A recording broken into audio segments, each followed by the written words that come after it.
Mike. Toronto. VK on the beat. Check. I'm in Toronto where you wanna get the city love. I'm from Toronto where you wanna get the city love. I'm in Toronto like we wanna get the city love. My city love me back for my city love. I'm in Toronto. Welcome to episode 1580 of Toronto Mic'd. Proudly brought to you by Great Lakes Brewery, a fiercely independent craft brewery who believes in supporting communities, good times, and brewing amazing beer. Order online for free local home delivery in the GTA. Palma Pasta. Enjoy the taste of fresh, homemade Italian pasta and entrees from Palma Pasta in Mississauga and Oakville. The Advantaged Investor Podcast from Raymond James Canada. Learn how to plan, invest, and live smarter. Season 7 of Yes, We Are Open, an award-winning podcast from Moneris, hosted by FOTM Al Grego. RecycleMyElectronics.ca. Committing to our planet's future means properly recycling our electronics of the past. And Ridley Funeral Home, pillars of the community since 1921. Today, returning to Toronto Mic'd, but making her in-person debut, is Amanda Cupido. Hi. How you doing, Amanda? I'm doing well. How are you? Can we crack open our Great Lakes beer right off the top? Yeah, we can. I've been waiting for you to come here. Oh, because you knew I'd so. say yes to this. Okay, so on the mic, All right. you go first. You got yourself the premium lager. Love this lager. Okay. Okay, ready. And I know you have a relationship, but let's listen.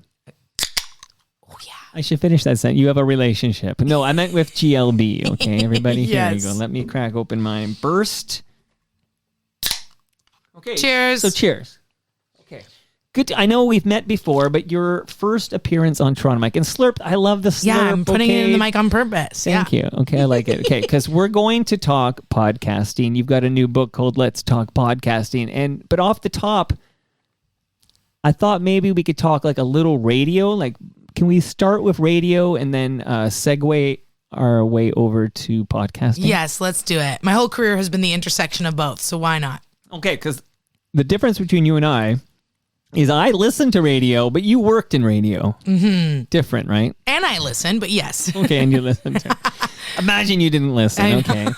So last time I saw you, and ties nicely to Great Lakes Brewery because it was at the GLB Brew Pub Yes. at Jarvis and Queens Quay. Do you remember this day? Of course. And this is something I'm really proud of my time at 640 Toronto. Wait, you were at 640? Just kidding. Okay. No, this is what I want to cover. So Yeah, and then we were launching Breaking Brews, which was a beer we did in collaboration with GLB. It was amazing, so fun. And yes, you were there. I was recording live in the corner. I think I'm like, hey, like you're all going to be, it's like a honeypot. Yeah. Right? You got a lot of interviews out of that day, I think. Well, people I knew were there, like Greg Brady. Ed Keenan was literally here, and then he went there, and I'm like, oh, Ed, I'm sick of you now. Kelly Catrera, a beloved FOTM, Alex Pearson, a lot of people I knew, but there were people I hadn't met that I wanted to talk to, and everybody was collecting because you were launching that, like you called it, Breaking Brews? That was the name that the audience voted for our beer. Okay. And that was also one of the big things I brought, I think that I'm really proud of that time and that I bring everywhere I go is building community and bringing people together. And keep in mind, I started in that role. It was still lockdown, hence why the first time I was on your show, we were remote. And so it was nice to be on the other side of lockdown and be able to bring the people together, the team, the community, and celebrate. It was just fun. Good times were had by all. Yeah. Because at that point in your professional life, you were the program director at AM 640. Yeah. Which is amazing unto itself, but I can tell the listenership that the reason you came on Toronto Mic the first time was because I got a Chorus PR email saying, hey, would you talk to Amanda, our new PD? And I'm like, of course. And then we did that via Zoom for some reason. I can't remember why. But we did it via Zoom, and that's when I was introduced to you. And we talked about, your plans for 640. So before we segue over to podcasting, what happened at 640? Like, what went wrong? Why did they say, hey, peace and love to you, Amanda, your services are no longer required? What happened? I think There isn't anything that went wrong. So I'll say that right out of the gate. But okay, keep going. Because I was told right up until my last day that I had surpassed all expectations from a performance and delivery. That's why you had to go. Well, they were making lots of cuts. Come on. Have you been watching? So they cut a whole track of leadership beyond just me, many PDs, and going up the chain, and started amalgamating roles everywhere. No, well, firstly, listeners of this program have heard Bob Willett every month on Toast talk about how he was a program director for the Kingston, Ontario cluster. And like you said, now it's like they're basically eliminating positions like it's their job to do so. So obviously cost cutting is rampant at Chorus, and you're a victim of that. Yeah, it was a numbers game. So they liked that's interesting insight, though. You exceeded the expectations at 640. Like, yes. 640 used to be a lesser light compared to the mighty 1010. Like, it used to be that 1010 was this behemoth and 640 was, fighting for scraps or something. And now it seems when I do get access to some kind of numerous data or whatever, that it's a close race between these two stations. I did a lot of foundational work in my time there that the station needed a little bit of TLC, to be honest. And so even my first year was a lot of like team building, morale building. And I think that was really important and was really needed and was known internally widely that was my focus in the first year. And then externally, a lot of stuff happened in the second year that I was there. And then my time was up. But it was nice to be so warmly received and for my departure to be so emotional for many. And it's the nature of the biz. This is like, I went in going, let's see what my run's going to be like. How long was your run? It was just under 2 years. Okay. Yeah. Is that long enough though? I mean, again, cost cutting kind of comes into play, and they're looking for a buyer at Chorus, right? It's sad. But do you want to buy Chorus with me? Maybe if we pool our money together, Mike. I think we could do it. Maybe we can crowdfund that. It's a numbers game, and it's radio for ya. And in Canada, the landscape is hurting, and so I went in being like, let me just shoot my shot at saving radio in this country and saving talk radio. Not that one person could do it single-handedly, but I always have a love for radio. I will always have a love for radio. I went and did my best, proud of what I did. And, I kept my company from the beginning on purpose. That was written into my contract. Like, what's the name of your company? Lead Podcasting. So we're a podcast you production had Lead company. Podcasting before the 640 gig. Oh, yeah. And then you paused it? No. So when I was recruited for this role, I launched my company in 2020. Mm-hmm. I was recruited for this role at the end of 2021. And I purposely wrote in saying, listen, my company is off to the races. We've got contracts. Like, that can't stop. Right. So the deal was for me to step out of day-to-day operations, still be the face of it. But I hired an operations manager when I got hired at the talk station. And then I was out of day-to-day and the team was running. So it definitely kept going. It just didn't grow. It kind of plateaued on purpose. And then since I've been back into the business full time, which is what I'm doing now, my business grew 100% from last year to this year. Do you realize your Lead Podcasting is in direct competition with TMDS? Yeah. Okay. But you know what? The podcast world is friendly. Come on. You know right? This. Is that right? Oh, well, that means you're not friendly. I think there's enough work to go around for everyone. I think there's a lot of, I don't know. I see the industry. Rising tide, floating all boats, yes, etc. Well, you're here. I opened my door to you. I gave you some fresh craft beer. Yes. I'm excited about the chat. So obviously there's no animosity here. And I wish you much luck with Lead Podcasting. And we're going to talk a lot of podcasting because you've got a book, and we're going to talk about that. But as we put a bow on this, so it all kind of, you talked about team building and morale and everything, and that day at GLB Brew Pub, that's a good example of that, right? Like, you're launching a beer, everybody's gets together for delicious Great Lakes Brewery kitchen food and fresh craft beer from GLB. Like, that was a pretty cool day. Right, you were there. Like, how did that feel? I was the embedded journalist in the room. But didn't it feel cool? Like, there was a buzz, and I had people I recorded it. I know. You could listen. Like, people were coming to me saying, this doesn't feel like talk radio. This doesn't feel like 640 Toronto. It was a breath of fresh air, and that was what I brought, and I think that's what it was, how it was received, and that was one example of many. You know, we had a lot of those kinds of moments, and like I said, not only just because of the track and what had been happening at that station, but also because of just the general morale in the world because of lockdown. So I think there was a lot to do in that foundational element, and I made some really great friendships because of it too. So it's a beautiful thing. So the new PD is Mike Ben Dixon. Correct. And did you work with him at 1010? Yes, he was the first person to give me a full-time job in radio. Okay, so that's a mind blow right there. So have you talked to Mike since he took over, exchanged notes or anything? Met him for a beer? We have not exchanged notes. And I think that's probably, just me giving him space, him giving me space. It is a little bit of an awkward thing when someone takes your job, but of course we know each other. Right. Well, I figured as much. Okay, so Ben Dixon's now running the show there. Have you tuned in to 640 since you were let go? Yeah, here and there. But of course, now that I have to, you can only listen for so long and there's so much to listen to. And now that I've shifted my gear back to podcasting, majority of my time is spent listening to podcasts. But of course, I'm still cheering on that station. I always will. And the people there who I care about. So I feel you're a better person than me. I feel like if you fire me as program director, and I've never worked in radio, but if I'm program director at 640, like, okay, let's use podcasting, for example. Yeah. If I'm producing a podcast and they're like, Mike, we love you, but we're going to lead podcasting. Amanda's our girl now. You know what I do? I root for failure. I know. Yeah, like, I hope this podcast sheds all listeners. I hope it sucks. You know, you're a better person than me. I guess we're a bit different that way, but I do feel... Oh, for sure.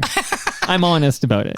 But think about it. Imagine you're one of your dear friends was the host of that podcast that you weren't producing anymore. Would you still go root for your friend? Yeah, they dumped me for Amanda. Of course, I root against them with all my passion here. Okay, so you're still rooting for 640. Yeah. See, I would hope 640 dives because now there's a new program director and it will look like that new program director is doing a better job than me, Amanda Cupido.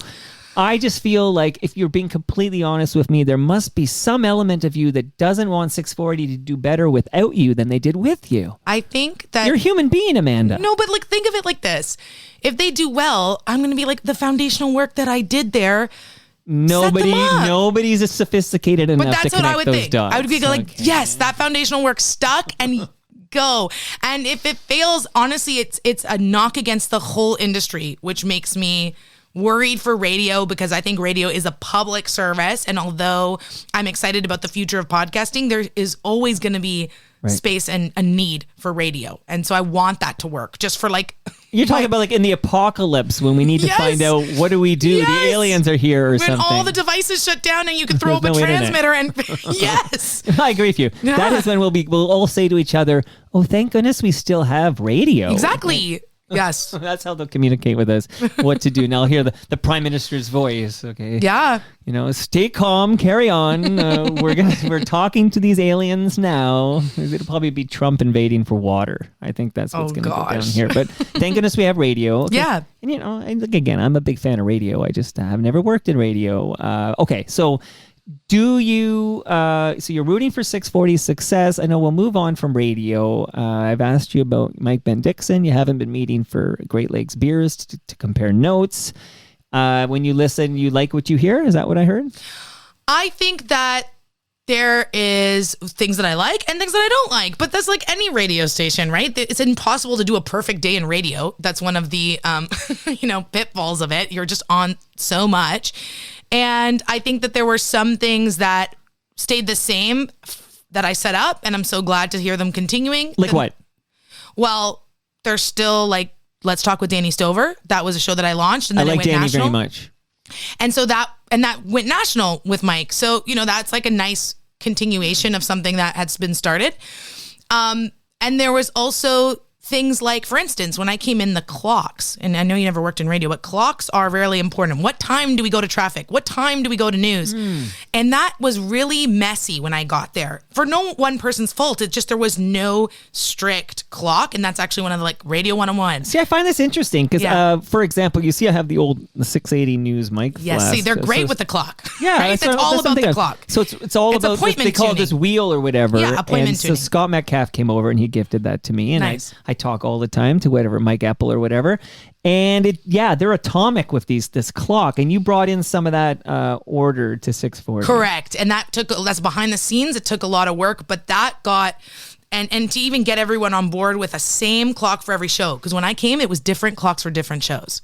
And to me, that blew my mind. And so I tried to consolidate across not only weekday shows, but also weekend. We are having, as similar as you can. Weekend is always a little different because there's less news. But anyway. And a lot of you paid programming on weekends too, I would imagine.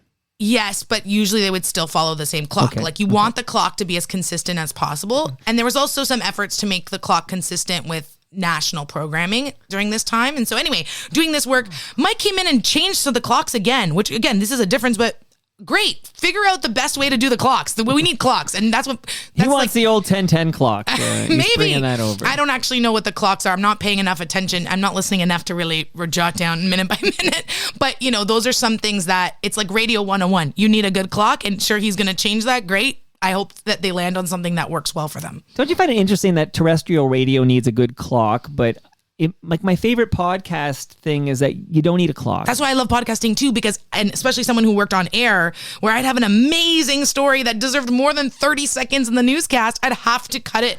It didn't matter. Now podcasting, it's like you give the story what it deserves. You could have a whole chapter in your book, Let's Talk Podcasting. It could be called Fuck the Clock.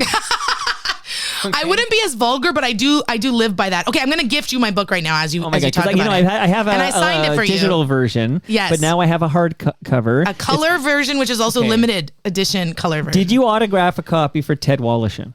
So I joined him remotely, so no.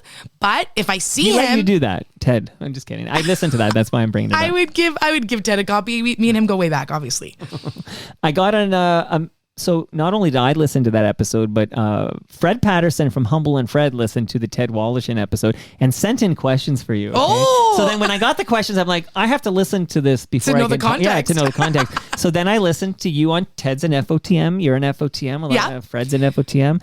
Anyway, so that's coming soon. But thank you for this. Let's talk podcasting, Sean and Mike. It's dirty note. Just kidding. It's not dirty note. Thanks for having me on the show. Okay. Thank you very much for the hard copy cover. I got to give so it's called Let's Talk Podcasting, the essential guide to doing it right. That's it. And where can people get a copy of this book? So you can go letstalkpodcasting.com and see everywhere that it's available, but it's going to be everywhere. And I have a little bookmark. And that's you. That's me. Okay. Are you doing something different with your hair? Yeah, I cut it all off. My hair looks like your hair now. We're matching. But you have pigmentation. Are you dyeing that hair? No, be honest. I still have my color even after on the other side of 640. Person. I don't know how much younger. When do you turn 30? What year? When do I turn 30? Stop it. I know I'm going to take that as a compliment. It means that my wrinkles aren't coming through yet. No, you look good. You look good. Thanks. And I noticed the hair difference. Absolutely. So this is a new vibe for you. Like this is the radio-free Amanda vibe. Maybe. I think it's, I had my hair at a certain length because going through journalism school way back, they told you, you gotta have this cut as a reporter if you want to be on the air. And there was a world where I went into TV. I didn't know this. Yes. For women, it was like shoulder length and ideally straightened hair. And so I did that for a long time. Even as I got into radio, we still would do TV stuff, especially when I was with Bell at reporting with News Talk 1010. And so I just kept that look. And then even beyond, I just felt like I had to keep that look. And then it is true. And then I had a wedding. So, of course, no one cuts their hair before their wedding. That's Wait, crazy. Was it your wedding? Yeah. You're married? I got married 1 year ago. I didn't know this. Okay, congratulations. Thank you. It was right after I got laid off. So it was like a big I didn't know. I mean, I saw you that time at the GLB Brew Pub. You weren't married. My fiance was there, but yeah. Your fiance was there. Yeah, I guess you didn't meet him, but there was a lot of people there, so I don't blame you.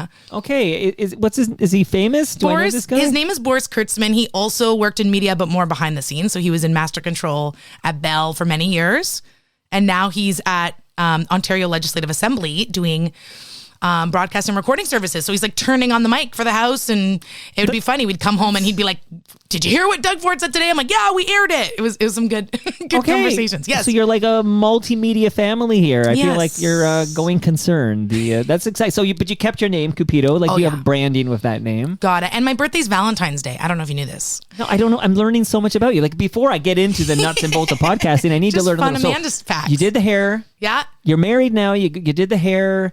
Your My last name's Cupido, and my birthday's Valentine's Day. We're never changing the last name. And Cupido, as I'm now going to refer to it, that is an Italian last name? It's Cupido, yeah. And which is why it's perfect that I'm getting this Palma pasta. This is where see, it's almost like you were in radio or something. You know. So I do have in my freezer upstairs a frozen lasagna for you from Palma Pasta. Yay. Have you ever had Palma Pasta? No, and I'm so excited because I love fresh pasta. Both my nanas are still alive, and they still make. So it's gonna because you're not 30 yet. That's why. It's because my grandma, bless their hearts, they're in their late 80s and 90s. But and my book is actually dedicated to them. If you open the first page, because they gave up everything to move to Canada. Right after it's dedicated to me, it's dedicated to the Nonas. It's very sweet. They mean so much to me. So will they read this book? They do not understand English, so I read it and I had it translated for them so they know. Okay, because I was going to say this would explain the basis. Like, it's really good at explaining the 101 of podcasting. I feel like your Nonas would totally get podcasting if they read this book. Like, this is a very good guide for to educate people what the hell is podcasting. It's new, but it's also for people who have been at it for a while. As you will see from all of my testimonials, it is people who read the book who have been in the industry for a long time said they still learn things, which I thought. So I've read the book. I will disclose you. I have read this book. Great. I had a digital copy. And was there anything that surprised you? No, but we're going to get into the book. Okay. We're going to get into the book here. So the Palma Pasta, I just want to say to you, Amanda, and anyone else listening, they're hosting us FOTMs at TMLX 17, which is November 30th. That's not far from now. So that's a Saturday, November 30th, noon to 3 p.m. All FOTMs are invited, and Palma Pasta will buy you you'll get a free meal. Yum. So you'll eat, come hungry, darling. And I'm going to bring some fresh craft beer from our favorite brewery, Great Lakes Brewery. Amazing. Well, I'll have to check my calendar, but if I can be there, I'll be there. You should be there, and then because I'm going to record live. Okay, live, fine. And I'm going to have Elvis and I are going to kind of hold down the fort, and we have these open mics, and you could pop on the mic, you could share a festive message of love, or we could just have a quick chat and see how you're doing. Open mic, everyone invited can pop on the mic as well. So free food, free drink, and if you're courageous enough, you can jump on the mic, and maybe Elvis will bust your chops a little bit. So okay. November 30th at noon. And right. that will tie in later because there is a whole section on like community events and stuff with podcasting. There's a few different elements I want to dive into here. So quickly, you're on a podcasting Discord server, Canadian podcasters. I see you there. Do you know what I'm talking about? Yeah, I mean, I'm there a little bit. Discord is an area that I really need to learn about. I don't care for it myself either. It's tough. But Al Grego, I believe, is the mastermind behind this, and Al Grego hosts a show for Moneris called Guess We Are Open. Yes. They're in season 7, and he has sent over that quality wireless speaker for you, Amanda. That's so nice. And I love Al. So thank you. This is great. And it's a great show that's won many awards and is nominated for some new ones. It's littered with awards. Like Moneris had to build a new trophy case. That's amazing. They said, Al, this is enough. They actually went to him and said, they tapped him on the shoulder and said, Al, enough is enough. You've won enough awards. Can you slow it down a little bit amazing. Here? So episode 6 just dropped. This is season 7 that's dropping now. And here's what Al wrote about it. I had a really fun visit with Neil Migalski and his team to talk about the home gaming industry and the 60-plus year history of AVO Game Room. So this is, Al traveling the country talking to small business owners about their origins, their struggles, and their future outlook.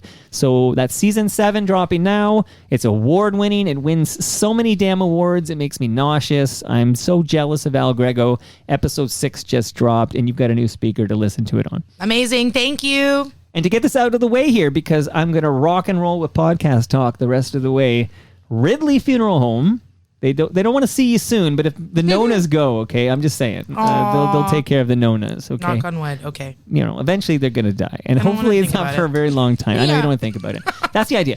You just talk to Brad Jones at Ridley Funeral Home. He'll take care of you. Hopefully this is still decades away. Okay? Correct. Great. This is what I hope. But in the meantime, you can measure anything you want, Amanda, with that measuring tape. Just measure. I will. And then measure the time you have left with your beloved Nonas, who probably make a good lasagna.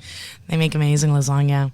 Palma Pasta can't compete with the Nonas, but they're the next best thing. I bet. You'll let me know, okay? Okay. And last but not least, recycle your electronics. Oh, sorry, your recycle. Yeah, do they have that domain name? I got to check. Recyclemyelectronics.ca is where you go if you have old electronics, old devices, old cables, collecting dust in your attic or in a drawer somewhere. Don't throw it in the garbage. Those chemicals end up in our landfill. Go to recyclemyelectronics.ca. Find out where you can drop it off to be properly recycled. Got it, Amanda? Got it. Got it? Get it? Got it? Good. Okay. I'm going to take a sip of this. Okay, me too. When you got the tap on the shoulder from Chorus and they're like, we're poor, we can't have you anymore, did you consider getting another radio job? Or did you say to yourself, it's time to go back to lead podcasting? I got calls and offers, which was really kind. And of course, I pondered them with thought and care. But like radio jobs, yeah. Right? Okay. Yeah. But I knew in my heart of hearts that was really it. Like I already kind of felt like good with radio before I got this program director offer. Right. I felt I had done a lot of the things I wanted to do and I was excited about podcasting. But then when this PD role came up, I just felt like I'll kick myself if I say no. Also, there's never been a woman who's been a program director at a talk station in Toronto. So I was like, I just need to get that done. That's a mind blow. You'll be in the history books forever. I think so. So I had to just do it. Breaking the glass ceiling. There it is. So wow. I did. I was happy I did it. And I still love radio. So but I think what I landed on, what was great, because then I got married and I went on a 3-week honeymoon. Now, where'd you go? We went to Italy, Malta, and Amsterdam. Okay, I have not been to Malta yet. Oh, it's but actually the other best. 2 places I like very much. It's the highlight. It was amazing. Highly recommend. I got to go there. There you go. We could talk about that off mic because I'll talk about that for hours. It's great. My buddy Joe goes there frequently. He was born there. Joe and T.O. People might know Joe and T.O. Cool. Traveled the world for a year and then the pandemic hit. But I want to go to Malta. Put it on the list. Okay. And so I did think about it, but really, I mean, I made a list of saying, okay, if I were to even get another full-time job, it would have to be a dream job. And what would those dream jobs be? And I basically had 2 jobs listed. And even when one of those jobs got posted, I didn't apply for it. Okay, can I guess? You won't guess. Okay, you want it. Okay, I can't guess. And you could try, but I don't think you'll get them. Because I know it was posted recently, because I know somebody who this was their dream job. They wanted to be program director for CFNY The Edge. No, okay. None of these. Because you were done with Chorus. I'm done with traditional radio. Well, you're done with traditional? Not done, but like I would consult, I could do freelance, but I wasn't going to go to I already had a program director job at a Toronto station, like that in talk radio, which was my whole background. There's nothing more. There was nothing really more. I did have there was an opportunity, a potential opportunity. I was in spill conversation. The beans, Amanda. I need to know what's going on here. Okay. We'll get to podcasting. There was potential for an on-air position. In Toronto? No. Okay. But this was where I thought about it for a little bit, but I just, in my heart of hearts, I was like, I could do fill-in, but I will not take a full-time. It doesn't make sense right now for me in my career. Which market? I'm not saying. Montreal. It was in Ontario. Oh. Anyway, so I think that I'm still in touch with a lot of program directors, management, about talking about strategy, digital strategy, and I'm excited about potential partnerships that might come out of that in more of a consultation opportunity, or in more of a contractor, right, opportunity like this. But the 2 jobs that I would have, like, true dream jobs for me, one would be overseeing TED Audio Collective. That's out of the U.S. TED Talks, right? Sure. I did not a TED Talk. Wallishin. Love that guy, but no. And that job got posted and I did not apply for it. But it would have meant I moved to the US and I just wasn't ready to do that. And also the other job is to actually work with LinkedIn because I'm a big LinkedIn user. Okay. And I really believe in that as a platform. And if I could work with them in a communications role, I think that would be really fulfilling and interesting. Anyway, those were my 2 things I put in my head. Wow. But then it just, none of this felt right. Even when the TED job came up and I couldn't bring myself to apply for it, I went, there it is. You got to just trust your gut. Right. I got to go back into my business. It means I have to, and my operations manager that I hired, she came to me and was like, okay, well, I guess you have to lay me off because you're back. And I said, no, we are going to supercharge this business and you're staying and I'm going to make my salary back. on top of it, and I did. So I'm happy that it. How big is that team over there? You got how many bodies going on over there? So it's me full time, and I have 2 permanent part-time managers, and then we work with contractors and freelancers. So we have a music composer, a graphic designer, so we can balloon depending on projects, right? But the core of the team is around 11 people. That is on multiple shows, and then we have a couple extras. Okay, watch out, Canada Land. Here comes lead podcasting. It's good. It's a healthy little team. Okay, very good. Now, LinkedIn, I like LinkedIn too. Fine, right? I'm posting there too. But it is morphing into Facebook, just slowly, but it's on its way there. It's not quite as... Now I'm reading the kind of posts I would typically see on Facebook, more personal posts. It is in an evolution time. It also just rolled out like the Reels-styled video or like TikTok-style video where it's like... You scroll through. Something else for me to ignore. I know. So I was like, oh, I kind of like that it didn't have this. But, anyway, we're in a transition with digital content as a whole. So it's experimenting. Facebook, let's recall, Facebook had a weird time where it went sideways a bit with these like weird things on people's walls and all these apps and widgets that you could add, and it played music when you landed on their page sometimes, right? And it dialed it back. So maybe LinkedIn is doing its own little experiment and dial back. And shout out to Elvis, who hopefully you'll get to meet on November 30th if you make it to Palma's Kitchen. Yeah. He works at LinkedIn. So maybe we should talk. Cool. You guys should talk for sure. Okay. All right. And last radio question. Okay. And then we're segueing over. Okay. How much autonomy did you have at 640? I'm curious, like, Amanda can't just do anything Amanda envisions and dreams up, right? Like, do you have ideas and you got to bring them to some committee or something? Like, give me a little bit of the real talk behind the scenes on what it would take for you to, I don't know, I hate to say the word, but to fire a host or to change up a host? Like, what would that entail? Did you have any autonomy in that regard? Okay, so first off, I think one of the things that I was most disgruntled with seeing an online commentary was that I had no authority. I found that really hurtful, actually, because I was a program director. And unlike at Bell, there's no general manager. It was just me. I oversaw that entire budget. Okay. So I was like, where is this coming from? And I hate that was even in conversation. I changed so many things in such a short period of time, too. Like, I announced a lineup change within a month, 2 months of me being in the role when I was on your show, that we were moving the paid programming around and actually shifting. Right. Like, that was to have made even a move that drastic that fast, I think should have said it all. But anyway.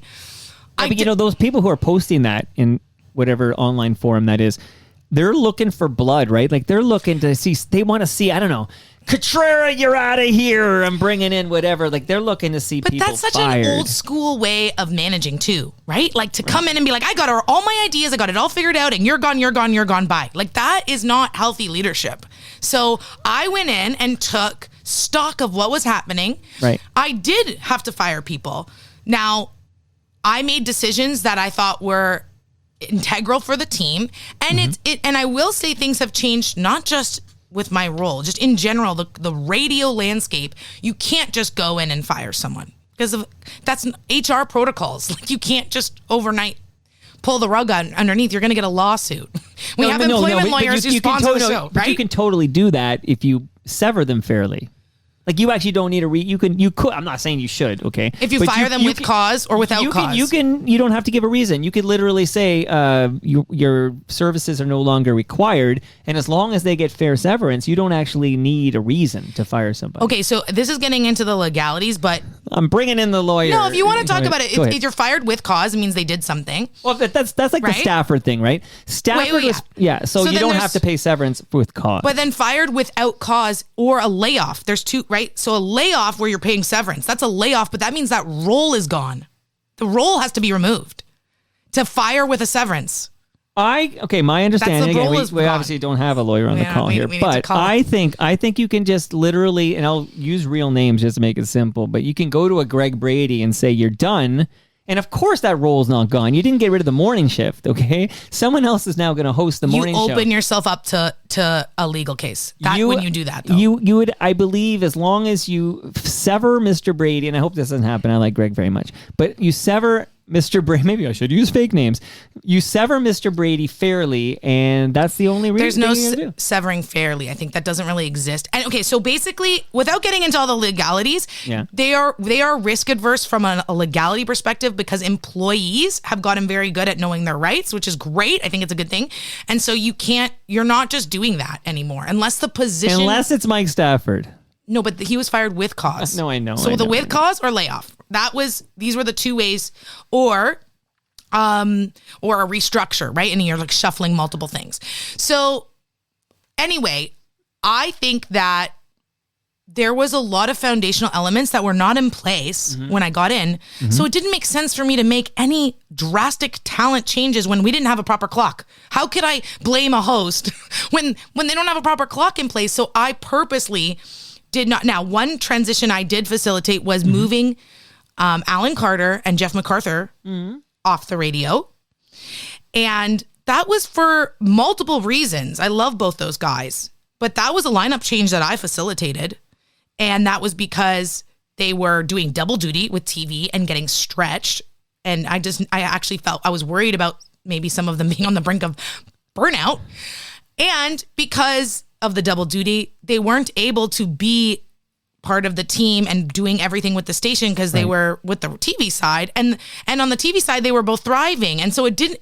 Again, I like to base my decisions in strategy, not just a gut feeling. And so when I looked at that and I looked holistically at what made most sense, that's what made most sense.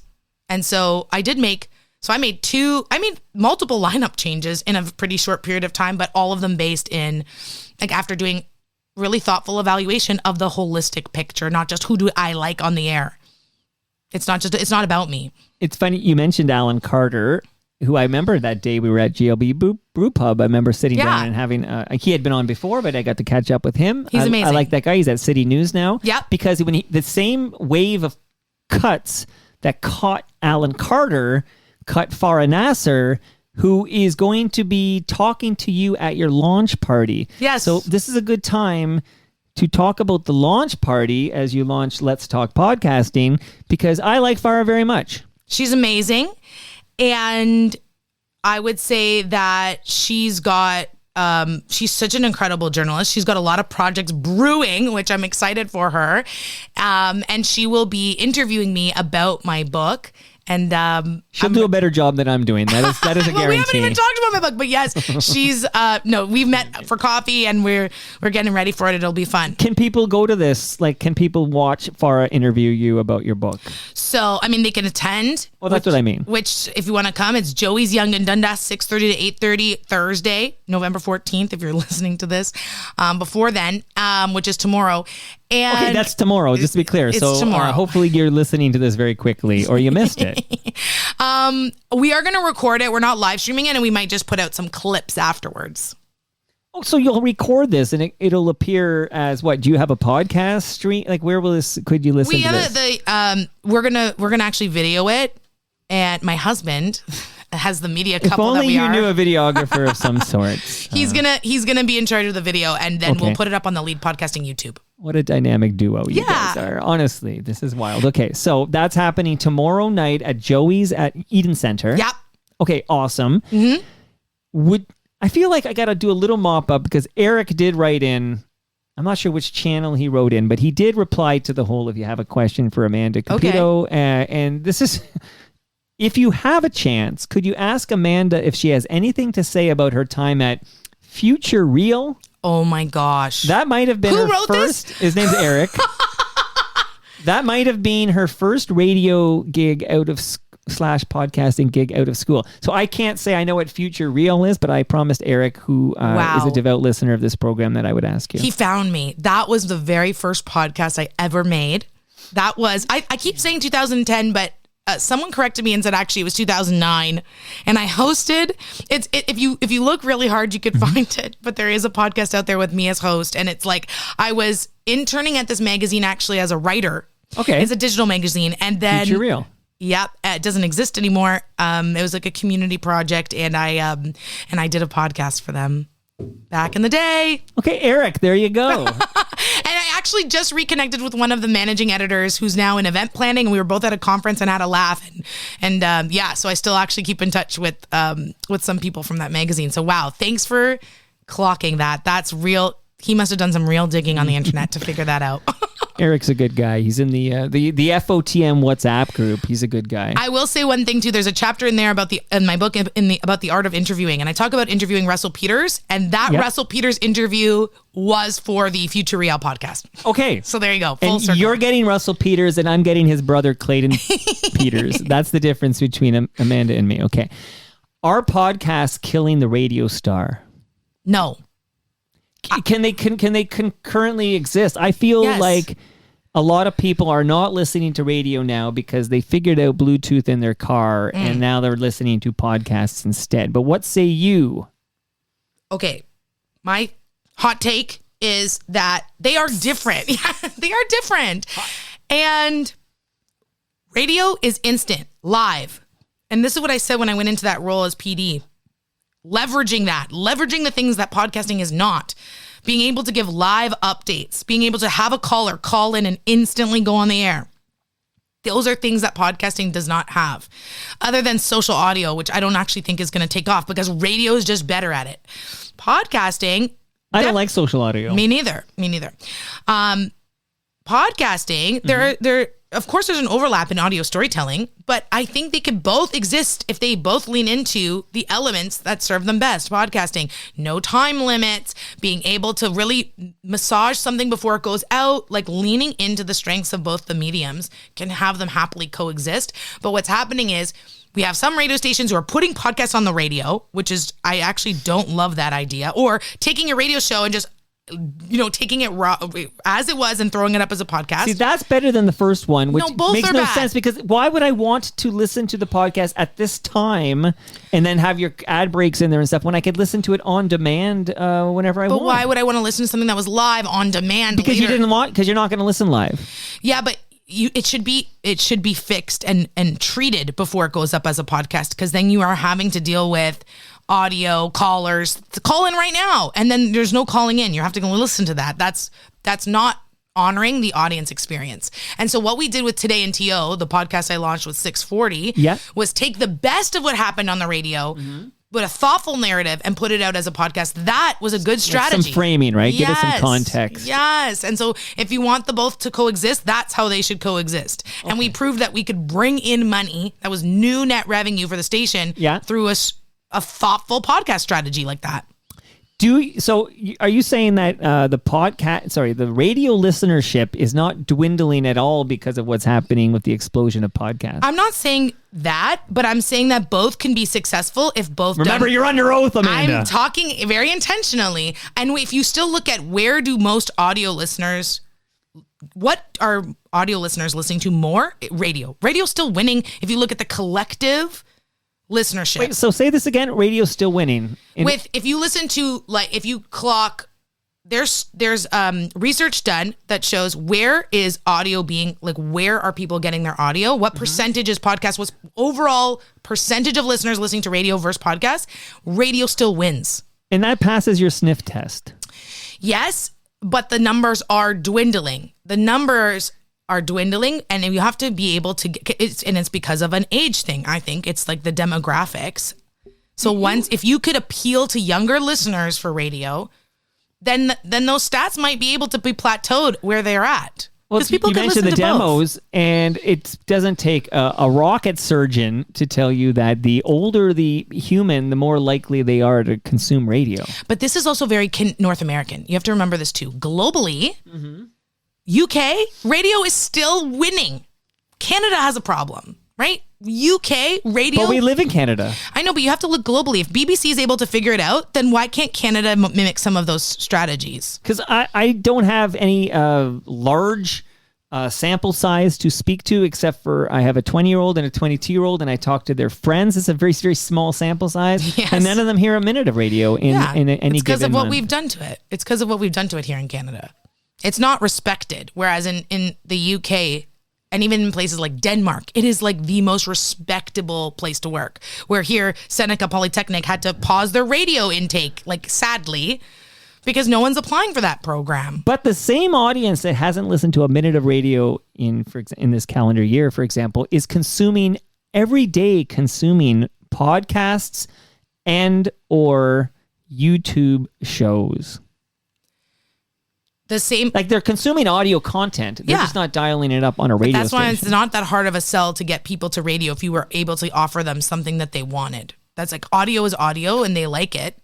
Audio is not going anywhere as a form of storytelling. And that's where I think podcasting is going to continue to grow. If you look at the stats for year over year listenership, the people who listen to podcasts the most, they call them super listeners, they're listening more year over year. They haven't plateaued yet. So that's still growing. So speaking of immediacy of like live, so we're live at live.torontomike.com. And so Jeremy Hopkins says he says he likes you being born Valentine's Day because he was born the day before Valentine's Day. Thanks. So thank you, Jeremy Hopkins. Aquarius. And then I got Hey Ref, who I know to be an accountant. He comes to Toronto Mike listener experiences, and I really hope to see you, Hey Ref, at TMLX 17 on November 30th. But he says, and it's funny, we're going to get back to this, and we're going to leave it because we don't have a lawyer on the call. But anyone can be fired at any time without cause, but you have to pay that person severance, and the amount depends on the person's age, experience, and length of service, etc. So I don't know. That's what I believe to be true too. But you're that's what the I'm saying. boss. No, but I'm just saying that we wouldn't do that. That wouldn't happen at Chorus. That wasn't even an option. Because they didn't have the money to pay the severance. And they wanted to prevent, even if you paid severance, you could still get sued. They wanted to mitigate risk, which is a good thing to mitigate. I think that's smart, or else all your time and resources get caught up in that. Okay, everybody should listen to the last 2 Stafford episodes. I just think they're very enlightening. Okay, so Apple says, and I read this in your book, Apple says they're home to over 2.6 million podcasts. I think that's the number you quoted at me, okay? So I hear this number, 2.6 million, and I think that they must either all mostly be dormant or shitty. Like 2.6 million podcasts. That number must include everyone who decided on a whim to do one episode and then walk away forever. The problem with numbers and stats around how many podcasts are out there, it's all baloney because we don't have. But it's true. In my book, I say there's more than 5 million. But like, if something's up on YouTube and on Spotify, how are you able to count that as more than 1, 2, right? And Spotify and Apple aren't cross-pollinating to see what podcasts are up on each.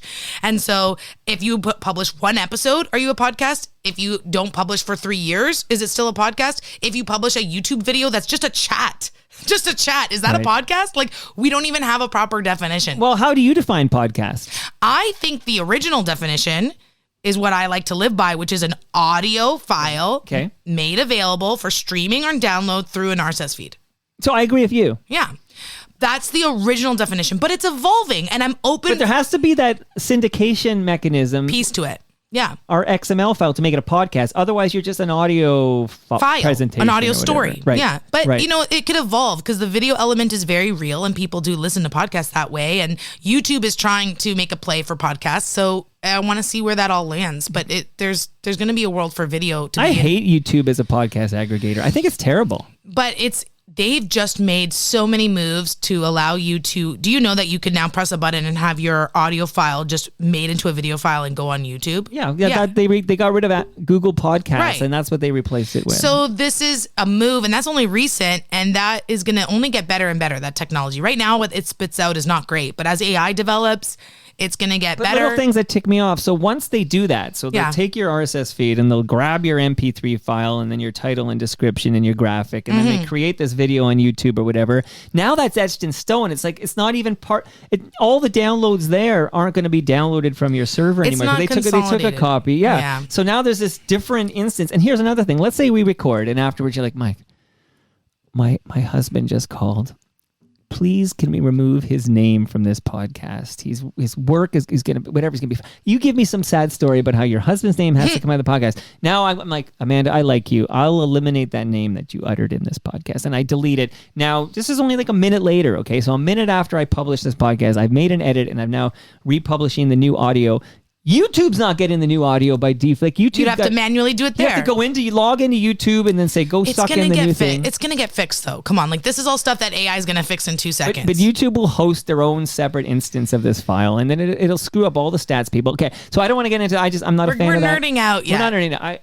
I like to nerd out, but But I'm wondering if now's the time for the Fred Patterson. But first, let me ask you for your favorite podcasts. Like what is and I'm going to stick to Canada if you don't mind, because so many Canadians are consuming so much U.S. content. Like, can you drop the name of a successful independent podcaster in this wonderful country of Canada? So I definitely listen to CBC podcasts. But is that independent? It's not. No, I'm saying that you asked me what do I... this was a triple barrel question. You said, what do I listen to? Start there. I don't listen religiously, but there are certain shows that I really enjoy. And so I just recently listened to Kid Nation, which was picking up, and it's actually done in collaboration with a U.S. outfit. So I thought it was very well produced and very interesting podcast. CBC does a good job. Yeah. And I know that there are a lot of my personal... Okay, so this is the other thing too. If you ask me about personal listenership versus professional listening, right? Like I listen to a lot... Yeah, so personal, I'm not listening to a lot of Canadian content. That's the reality. And that's not to say there isn't good Canadian content coming out of Canada, but there is room for more. And that's one of my biggest things as for consultation is to say, if you are Canadian, be uniquely Canadian, because the market has space for you. And Canadian listeners, research shows, they want to listen to more Canadian. Well, this is my passion, is the fact that to me, and again, it's funny, I had a woman named, do you know Katie Lore? Yes. You know his name? We know so Katie Lore. She's mentioned in the book, and she was part of our Soundwave showcase. Katie's mentioned? Yeah. You didn't read the book very well. I did read this book. I read the book. You can quiz me on it as we go, except for that question. Okay. So Katie Lore, and I did see your name in there. So the first question I had for Katie Lore is define podcast. And we couldn't even agree what a podcast was. Now, I loved my chat with Katie. I pulled a little clip later I might play.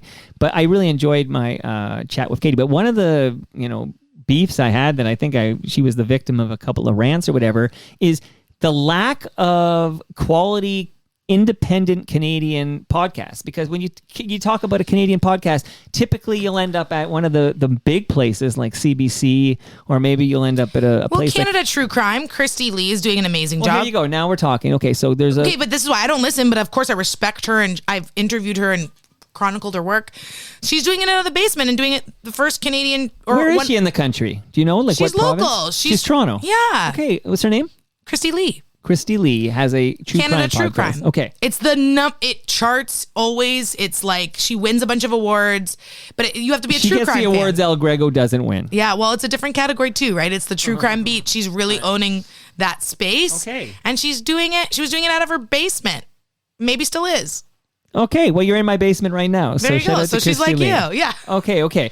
And is Christy Lee making money on her podcast, as far as you know? Okay, can we talk about that for a moment then? And a lot of this is covered in your book, and people who are interested in podcasting should pick up Let's Talk Podcasting by Amanda Cupido. The essential guide to doing it right. Don't buy my guide, which is the guide to doing it wrong. This is the one you get. This is to doing it right.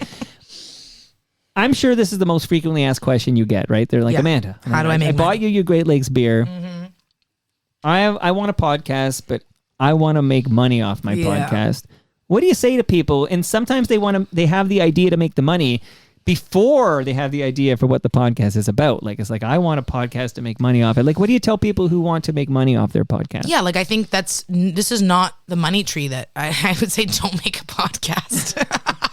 Are you saying do it for love of the podcast, and then if it's successful and popular, you can monetize it, but don't do it to monetize it? I think you can still do it to monetize it, and I could talk about one that I did with that very specific strategy, but just to answer the question, you can monetize it, but if you're like, this is my get rich quick scheme, no. And that's what a lot of these gurus online will tell you, and that's false. It's like the .com boom where it's like, start a blog and you'll be rich. And yes, some people did, but you can't replicate that, and you can definitely monetize, and there's strategic ways to do it depending on what kind of show you have and what kind of monetization tactics you want to deploy. But if that's your number one goal is I need to make some quick cash, I would say don't look to podcasting for quick cash. It's a labor of love. Give me that example. You said you had an example. And it's in the book. So this is called the behind the scenes chapter for how to fall asleep fast. So this is a show that I launched with my company, but it's an original. It's not branded. Mm-hmm. It's at the back of the book in in section 5, which is behind the scenes, and I do behind the scenes behind a bunch of shows I've made. This is the one that hit #1 in Apple within a month, and I was trying to, and it was #1 in the leisure category in Canada. And so here's how I did it. I found an SEO term. I started with SEO. Okay. Sleep. I wanted something around sleep. I knew this was a hot topic. How to fall asleep fast is the #1 Googled term in Canada, US, UK, and Australia around sleep. So I titled it that. I bought all the domains .ca, .net, .org, .io. And then I built a website and a show around that. And then you actually have to make a good show. So then I made a show with my husband. You can't skip that step. Yeah, you got to make an actual good show. and I did a show with my husband. As you know, Boris, I've mentioned him. He's actually a music producer as well. So he composed dreamy, sleepy music. Sure. I did a 1-minute meditation off the top. Okay. And we put it out there. Okay. We launched it with the Sonar Network. So that's a local Canadian collective, and you want to know about good local. We're going to get into networks for sure. So Sonar, I'm just taking a note here. Take a note because you want to know about local independent producers doing great stuff. Go to that network. Erica Kasupanan, who wrote the foreword of my book, has a podcast called Happy to See Me. She's doing amazing work locally and doing very well. Just got 5 nominations with the Canadian Podcast Awards. But anyway, so we merged with them because we knew that they are great at promoting local independent. Its shows were comedy and arts. So this fell into that arts category. And BetterHelp sponsored us. Within, we launched in June. We hit #1 that same month in the leisure category. And because we promoted it and we could talk about promotion tactics. And then we had BetterHelp sponsor us by September. So we were making money pretty fast. Now, quick question, so I understand. So BetterHelp is giving you money for the mentions, or are they giving you money when your promo code is redeemed? No, for the mentions. Okay, that's a key differentiator because there's a lot of places out there that, we'll give you whatever for your promo code, which is a whole different model. No, I got upfront. We're getting money guaranteed. No one uses the code. I've got money in my pocket. Look at you. Okay. Okay. So that's a great success story. Thank you. Okay. Now you mentioned the Sonar Network. So please tell me, why would one want to be a part of a network? Pros and cons to being part of a network. I chose to go part of this network in particular because #1, they have a sales representative. So I tried to sell it actually myself, but I'm so busy and I don't have time to pound the pavement. I could have sold it. I just realized it's not a good use of my time. So they are the ones who sold BetterHelp podcast, BetterHelp sponsorship for the podcast. Okay, so is it model where like and they Sonar takes a cut? Yes. Like they basically take a commission on the sale, and you're on their network, so they'll sell you to BetterHelp. Exactly, and then depending on how much production support you need, your revenue split changes. So because we're self-produced, they're just literally hosting us on their Apple Podcast channel. So we're part of their channel, so that's also good visibility for us. Sure. We're on their website, and they have someone representing the shows where they can ink deals that merge multiple shows and go, hey, we're going to guarantee you this many listeners amongst 5 of our shows. And they sell collectively. And that's easier than selling just one podcast and showing your peddly little numbers. I'm not saying peddly little, but maybe a lackluster number. Well, but that's a great question, though. Like, what is the minimum number of downloads before a place like BetterHelp is interested in even talking to you? I don't know the BetterHelp specifics because I didn't ink that deal. But what I will say, and in my book, I write about... You wrote a book. I keep saying it. No, but I want to say, because I'm trying to give you an example of what kind of information is in the book. You know what I mean? Yeah, I'm listening. Many people will say, oh, you can't even be in conversation until you have 5,000 downloads an episode. This is like a number that people will say, or they'll say 10,000 downloads an episode. There's random numbers. I sold the Today in TO podcast for sponsorship from Great Lakes before it launched. It's possible to do with 0. Wait. So the sponsor you sold was Great Lakes Brewery? For Today in TO.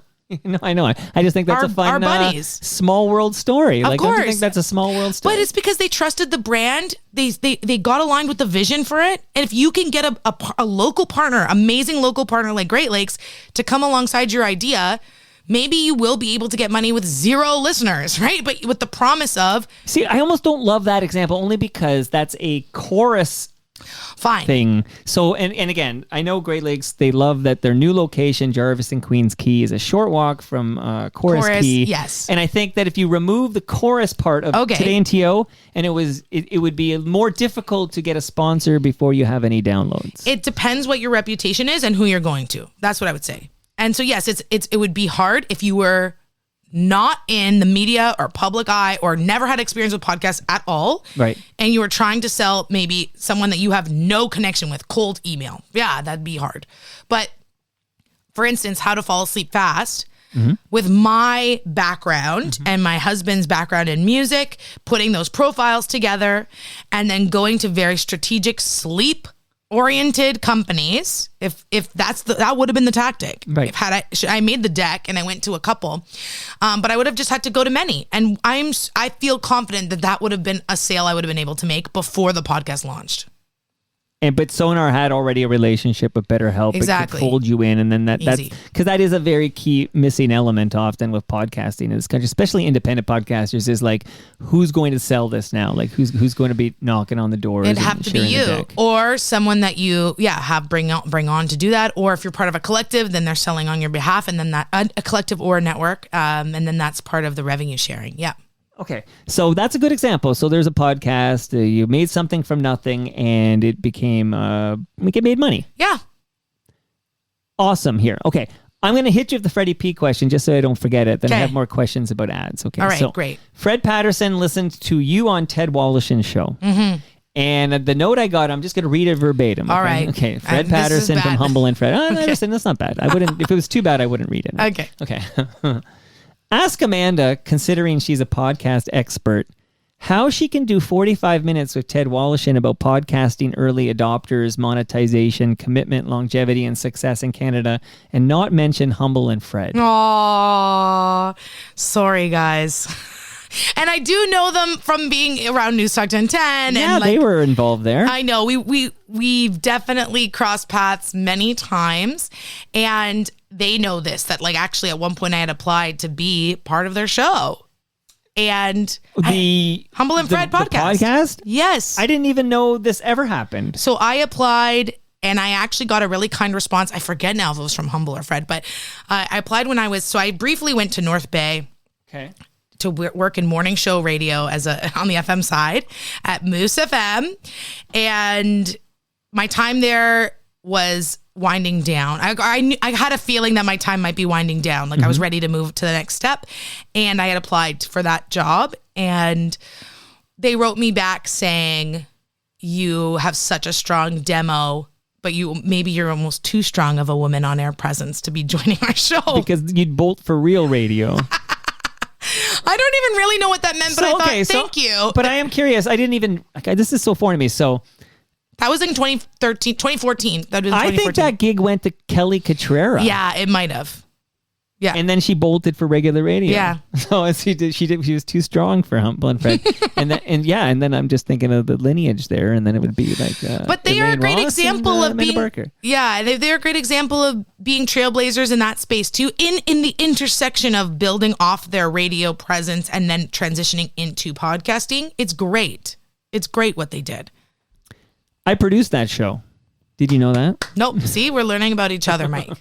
They're fun fact. That and I can vouch because I produced that show. I can vouch for the fact that they do make real money. So Humble and Fred, at this time of year, they broadcast 4 times a week, 7:30 a.m. in the morning, and I'll be on the show tomorrow morning. I do a hit every Thursday, and they make actual money. So there's an example of an independent podcast. Yeah. Making money. You could make money. It's just it's a long game. It's about consistency. It's about building relationships like any sales deal would need to be.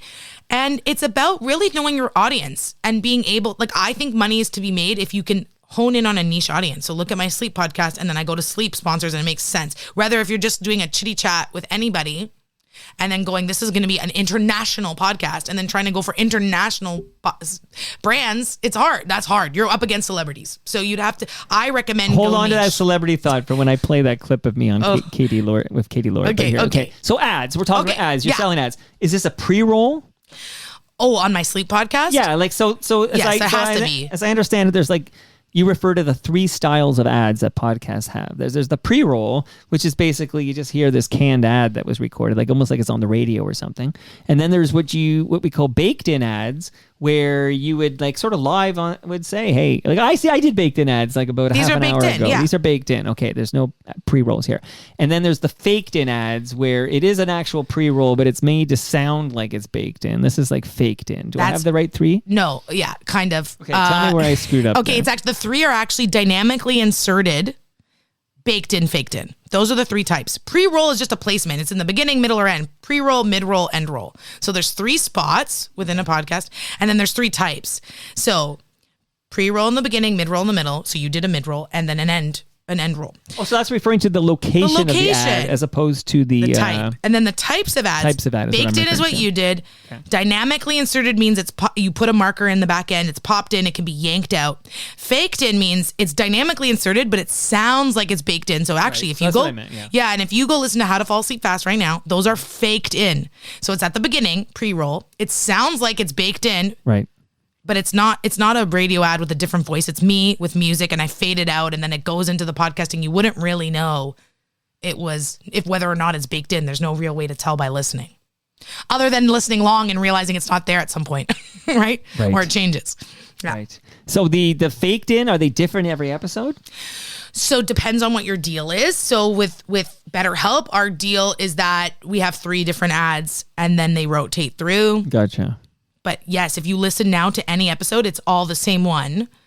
But then at some point, it's going to switch within our contract. So if a deal, like a contract that you have with a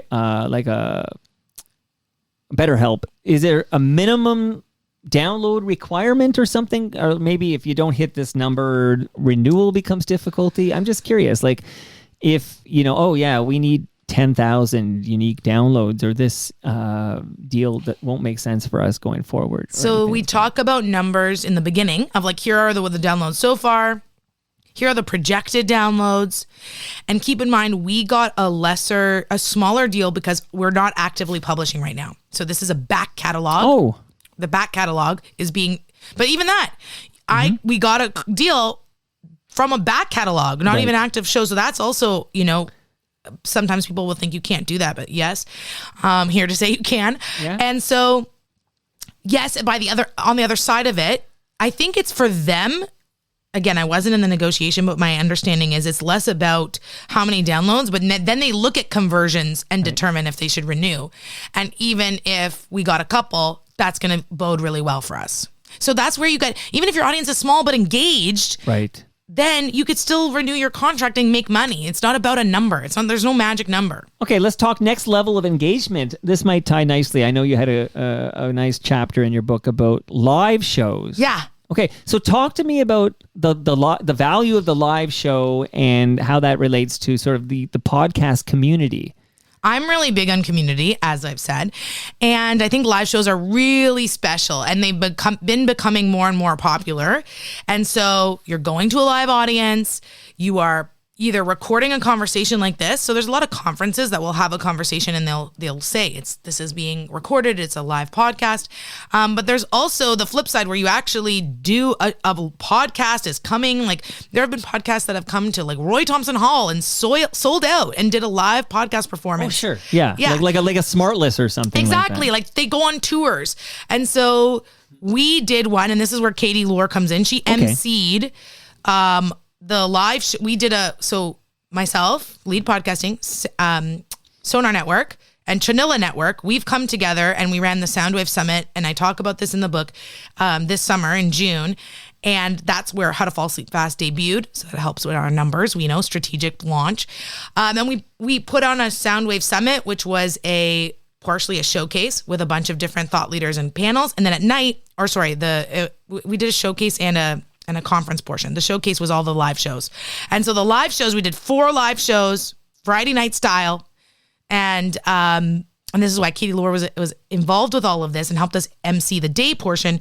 And we did we rented out a little venue in the back of Taco, and we performed all these shows live and brought all these different audiences together. Okay. And I think that's really beautiful. And these are the types of things that I think are going to become. So those are less listeners of the show. Because as these shows grow and whatever, they get their own kind of community base around them. And then you could have, hey, we're going to be live at this location at this time, and you can come out and you can buy a ticket, or maybe it's free. Right. Who knows, depending what you're up to. We charged $65 a ticket, and then there was 4 shows. So it was 4 audiences bases coming together to watch, and that's where you can cross-pollinate, help promote, and have an in-person live event. And so these were pretty straightforward. They were all chat casts. So it was just conversations.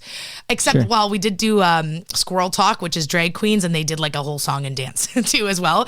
Very engaging. And we had a quiz podcast who did a quiz with the audience, but you could play along at home with the podcast. So very fun, engaging shows. But there's also shows that are narrative. And I have done one of these where I performed a narrative podcast that I created for a brand in front of a live audience, and I'm reading the script, and I have an audio technician playing the clips and playing the music, so it's being scored live. Sure. And that's really that's an art. It's amazing. It is amazing. Next time you should do your own firing off of the audio elements. Yeah. You don't need the audio guy. That's even more amazing. Some people do. I have seen that where the person who was reading it was doing it all themselves. I've also heard there's some where they'll bring in a live orchestra and they will play the music live.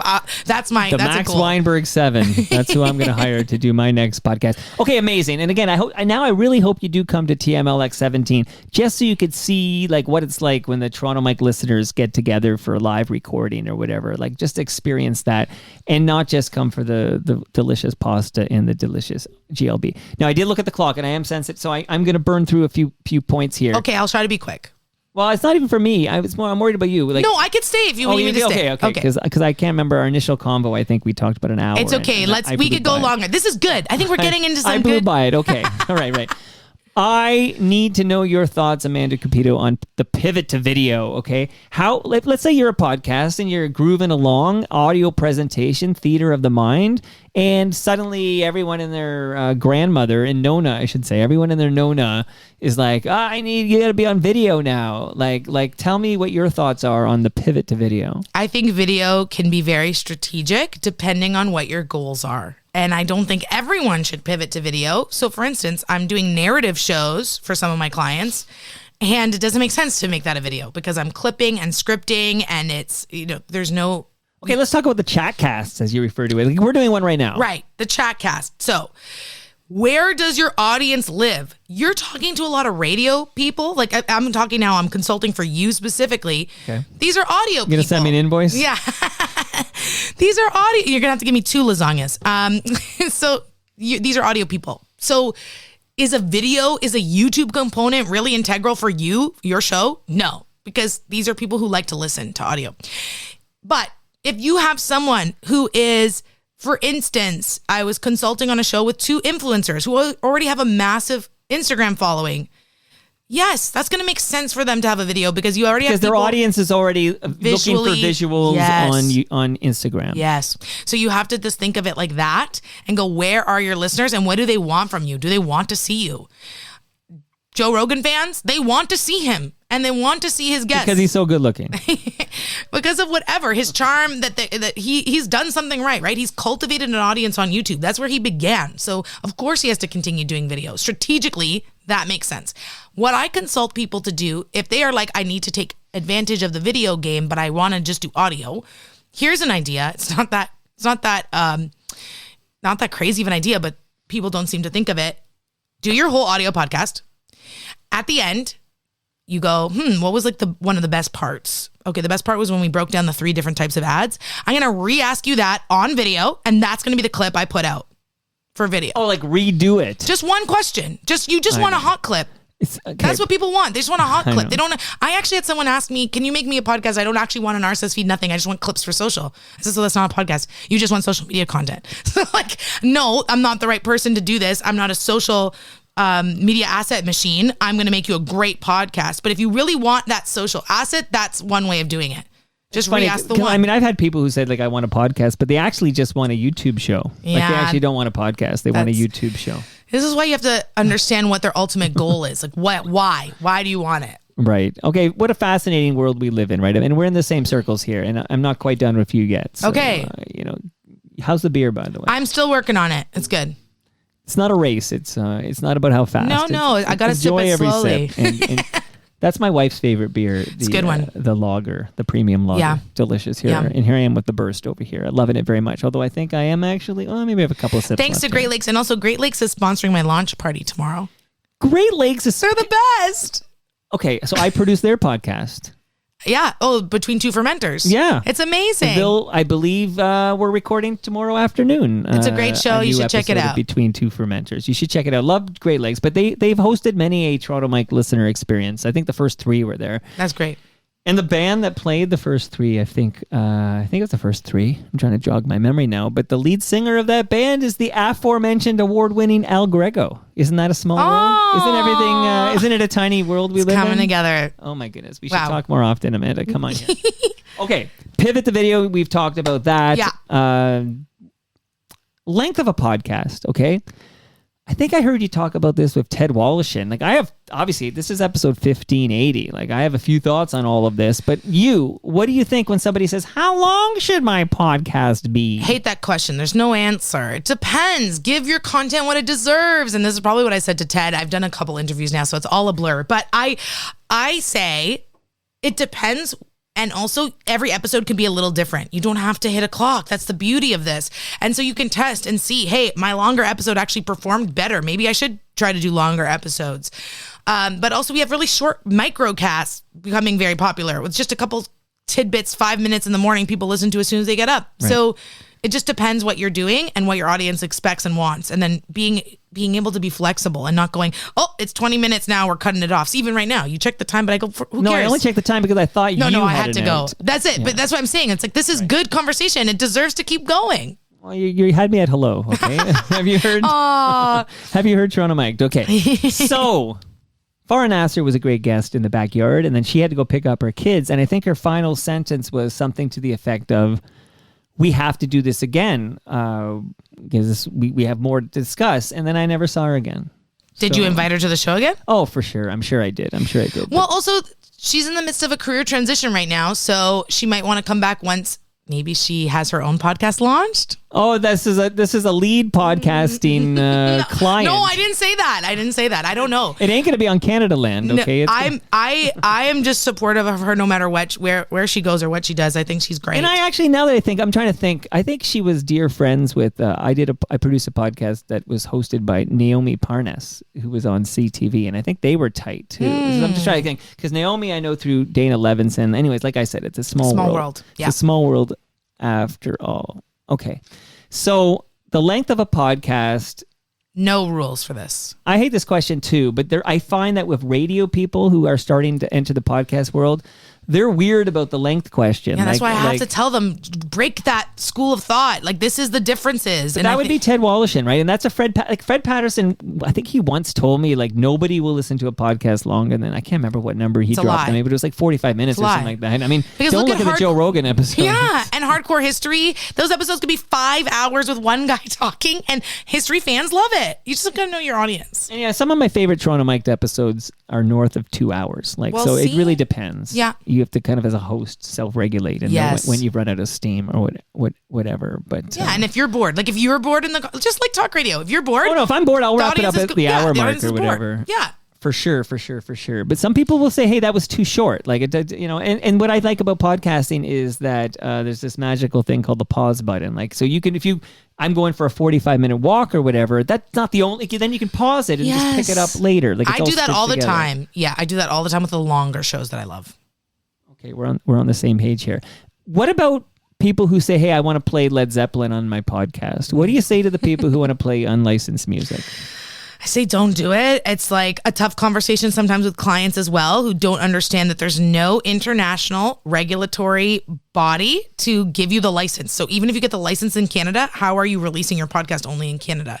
Unless I had a fight with a guy on my blog, okay, about the fact he said he paid SOCAN X dollars. I don't know what the X was, but he paid SOCAN for a podcasting thing. And I was trying to explain to him that Spotify and YouTube don't give a shit about your SOCAN thing. No. Like it's useless. You gave them money funny. That make you sleep better at night, but it actually won't help you. It actually means you got swindled. Yeah. But I had this fight with him, and he's like, and then I literally I pulled Alan Cross into this conversation just knows. for backup or whatever. And then he just reiterated what you said. But I know this to be true because I'm all over this world because I like to play unlicensed music on my podcast. But okay, I say don't do unlicensed. Get your I pay for music, get a sound alike made. I work with an original composer who just you really love a song, we'll do a sound alike, right? They changed, I don't know, the math of change a couple notes here, there. It sounds kind of similar, but it's different. Do that.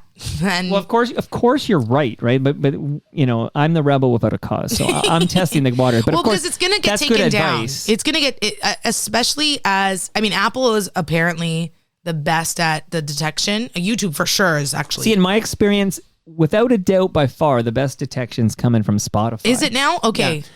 Apple never removes a podcast of Toronto Mike, and I do kick out the jams episodes. Okay, so it's like full John Lennon, Imagine, whatever. Interesting. Spotify bulk, and this is only fairly recently. I wonder if it has to do with your hosting site. Where do you host yours? But I roll my own. I don't have. I co-locate a server from a company in Guelph, and I write my own XML, and there is no. That's why. That's probably. Thing. I wonder if that's why you skirt the Apple algorithms of detection. Anyway, I don't know. I don't know. But but I did have a moment in my life where a person from Spotify was talking to me about moving to Megaphone because I have a bunch of TMDS podcasts, and I actually went for a bike ride and said, I'm going to make a choice on this bike ride whether I move all my eggs into the Spotify Megaphone bucket, or if I continue to roll my own on my own server. Shout out to Ian Service, who I talked to just before your car pulled up here.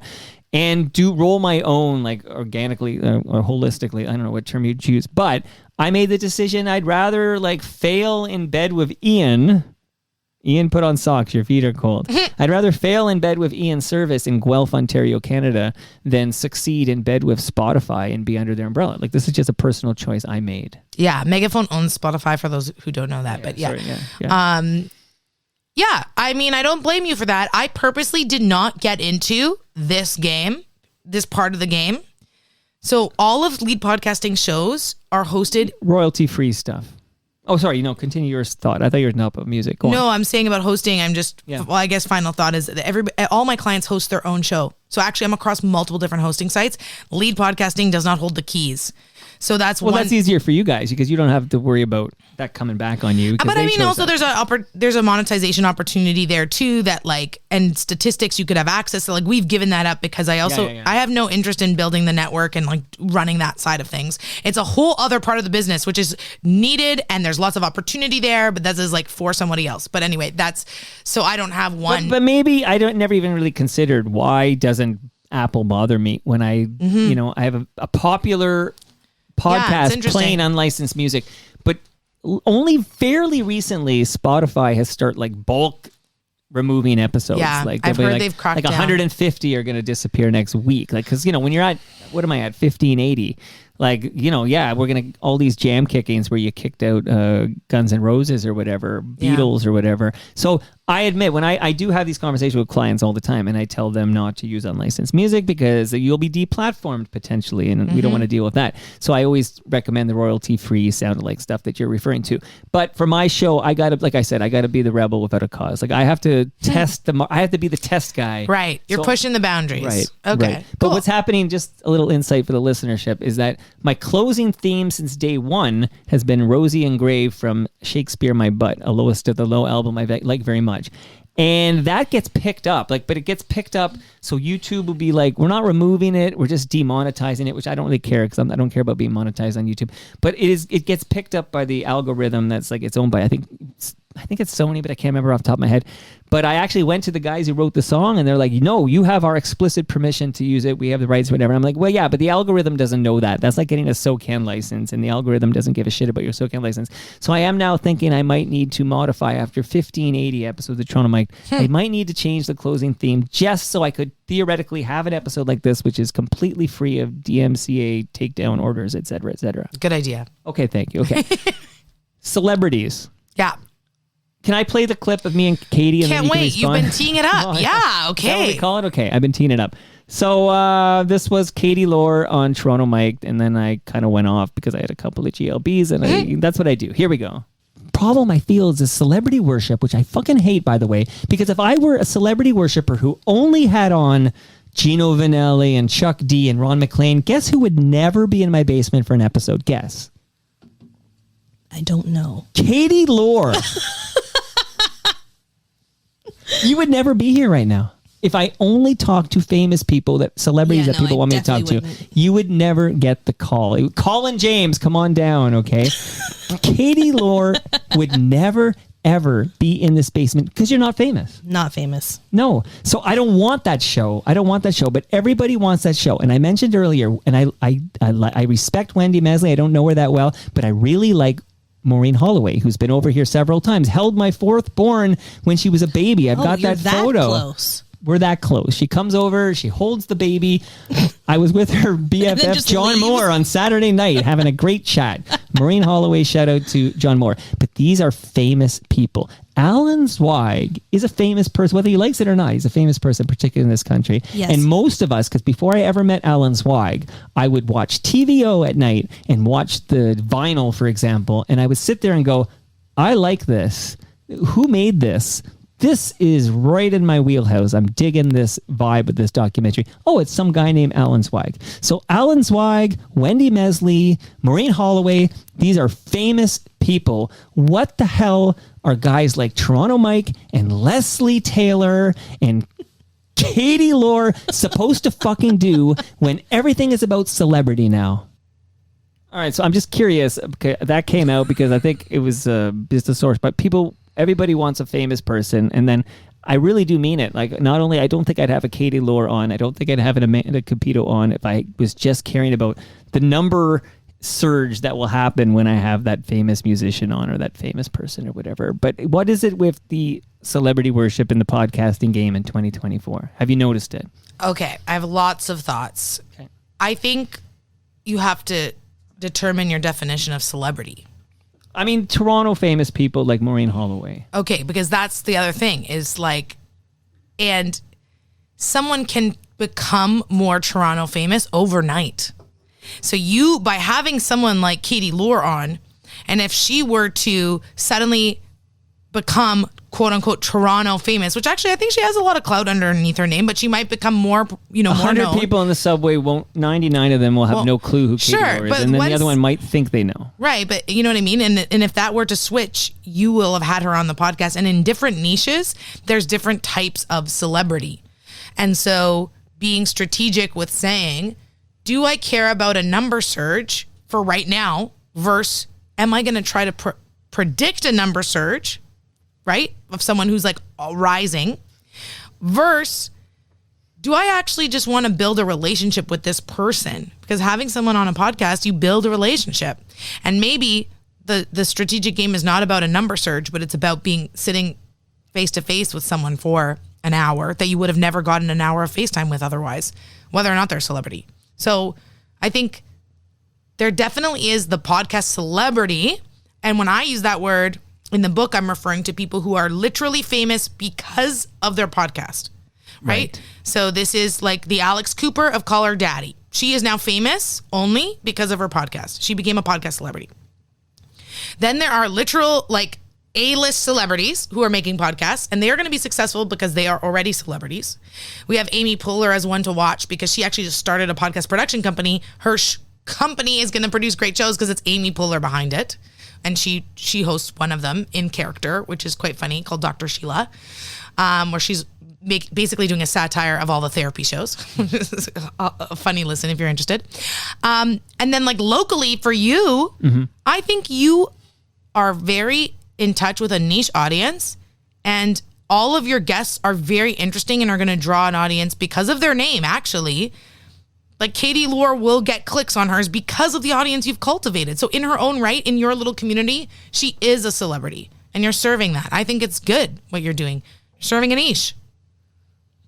Okay, so I should continue to talk to the Katie Lores, even if they don't initially bring in the downloads of a Jim Cuddy or something like that. Well, and also I think you kind of pander between music and radio. Well, I'm all over to be honest. Sometimes as a Toronto Star journalist, there is no, I don't have a rule. Like it's got to be, I don't care. There's been fewer radio people lately, actually, simply because there's fewer radio people in the world. That actually, well, not in the world, but in Canada, yeah. So yeah, Denmark, shout out to Denmark or whatever. Okay. I don't care about Denmark. Like, it's like everything's so hyper local to me. It's like, I care about Toronto, Ontario, Canada. But why can't you get inspiration from somewhere that's very similar in their way of life that can help influence Toronto, Ontario, Canada?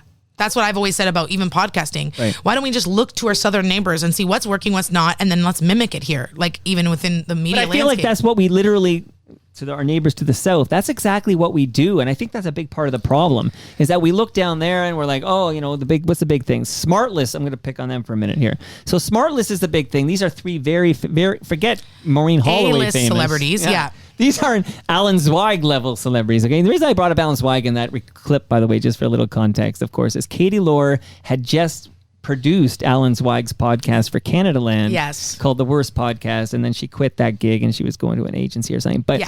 But that literally, that podcast, The Worst Podcast, and Alan Zweig's going to come over and talk about it shortly. Cool. But because he's got a new film he's wrapping up here, because that's what he does best. But the whole idea was to appeal to Americans with a celebrity podcast. Like, this was the 6 EPs behind this thing or whatever, Canada Land, we're talking about they're going to do a celebrity podcast and they're going to appeal to Americans, and they gave it a new label. They called it Double Double. I know you know all this shit, but so this is literally what prompted that whole celebrity rant, was the whole need for Alan Zweig to talk to celebrities. But when I think Alan Zweig would be more comfortable talking to the last guest I had, Colin Brunton, who directed the last Pogo and is anything but a celebrity, but would be fascinating for Zweig to talk to. What is the goal of your podcast, Mike? Mine? Yeah. Oh, the goal of my podcast is to create compelling content. So then it doesn't matter if you get celebrities and get a bump in listeners. Like you want to have compelling conversations, so you could just invite interesting people. No, but I'm not. I will honestly tell you, I'm not just blowing smoke up your ass, because I'm not going to edit a thing at the end of this. I'm telling you straight up that I do not book a guest based on their level of fame. Great. I think that's good, and that aligns with your brand and aligns with what you just said is your mission. So good for you. I think you're playing it right. Right, but I can go off on the zeitgeist and people I talk to who just are looking for bigger U.S. celebrities as guests. And then there's a pay-to-play game going on, which really offends me, where you can have 20 minutes with, I don't know, Pamela Anderson or whatever, but it's not free. Like, you have to literally pay an invoice to get 20 minutes of Pamela. Then you get the boost from having Pamela Anderson on your show for 20 minutes.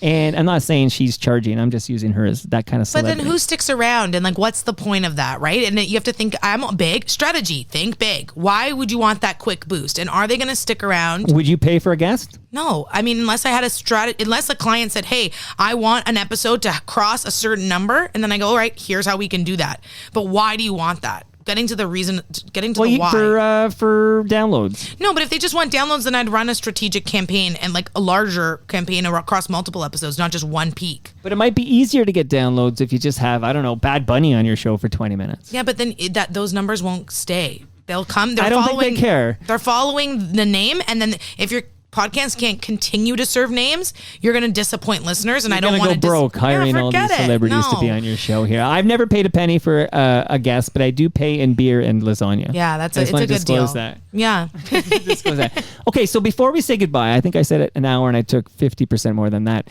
Is there any topic you want to discuss on the way out? I enjoy talking podcasts, even though sometimes it riles me up, and I'm not sure why. But I do love talking to people like you and Katie, people who are ready to come on and talk podcasting. I enjoy it thoroughly. And when you go back on Ted Wallachen's show, will you spend at least a half an hour talking about Humble and Fred? Humble and Fred, good job. Okay, they're getting their shout out here. They want their props. They feel slighted because we started producing. I can tell you because I was the technical producer at the time. It was 2006 when we started Humble and Fred podcast. That's great. That's great. But they want. I can kind of get where they come. They just feel like they're overlooked by people that have come on. Johnny Come Latelys have been on board talking about how hard it is to make money in this game. And meanwhile, they just celebrated 13 years and they make money at the game. And they're just. I know they're listening and saying, give us some props. Okay, so they can get their props, but also maybe they should be doing a little bit more media themselves and coming on other podcasts to give themselves props. I don't know. There should your next edition of Let's Talk Podcasting, which is available now. It is available as of tomorrow. You could pre-order it now, but tomorrow it's everywhere. This is the second edition. My first edition came out in 2018. Okay. And this has 6 new chapters, and I would say it's great for beginners, but it's also great for people who are intermediate and looking to level up. Level up, and you're going to do a chapter on Humble and Fred next edition. Okay, and maybe you know if they pay me. Forget Humble and Fred. Why am I doing this? Toronto Mike needs a chapter. This guy literally never on the radio. A guy in his fucking basement in South Etobicoke. Come on, that's worthy of a chapter. Okay, we'll talk. Let's see. Maybe a whole book. Actually, now that I maybe think you should about write your it. own Why book. should I settle? You write your own book, Mike. Let's go. I can't even read a book, and you want me to write a book here. Okay, Amanda, honestly, continued success. Farah you. Nasser, looking forward to her podcast on the Lead Podcasting Network. Well, you don't have a network. You produce the show, and it'll be on some platform. But I look forward to hearing that, and people should go to the launch party. Joey's at the Eden Center. That is tomorrow night. We're recording Wednesday, November 13. Great book. Continued success. If radio calls tomorrow and says, look, we need you, Amanda, come back to radio, do you accept the charges? I say I'll take you on as a consult client. What if it's Metro Morning needs a new producer on CBC Radio 1? Love ya, but no. I have a company to run. And that brings us to the end of our 1,580th show. You can follow me. Go to torontomike.com. I'm digging Blue Sky lately. This is where I've been digging. So torontomike.com is actually my username on Blue Sky. Still on Twitter and elsewhere, but follow me somewhere for all your Toronto Mike needs. Much love to all who made this possible. That's Great Lakes Brewery, Palma Pasta, RecycleMyElectronics.ca, Raymond James Canada, Moneris, and Ridley Funeral Home. See you all Saturday when Steve Ryan from CP24 is going to drop by. We're going to catch up, and he's going to kick out the jams. His 10 favorite songs of all time. We'll see if it gets that episode booted from Spotify. What's the betting line on that? Looks pretty even right there. Steve Ryan, Saturday. See you all then. Push me today.